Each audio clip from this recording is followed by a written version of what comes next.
Canadian Prime Minister Justin Trudeau on Monday invoked rarely used emergency powers to bring an end to trucker-led protests against COVID health rules, after police arrested 11 people with a cache of firearms, blocking a border crossing with the United States. It marked only the second time in Canadian history such powers have been invoked in peacetime, and came as hundreds of big rigs still clogged the streets of the capital Ottawa, as well as 2 border crossings.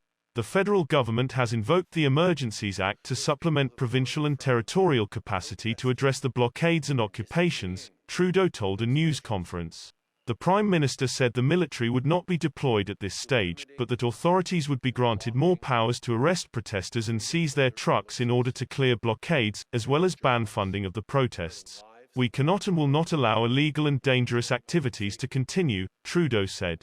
"This is about keeping Canadians safe, protecting people's jobs and restoring confidence in our institutions," he added, noting that the scope of the measures would be time-limited and geographically targeted, but without providing specifics.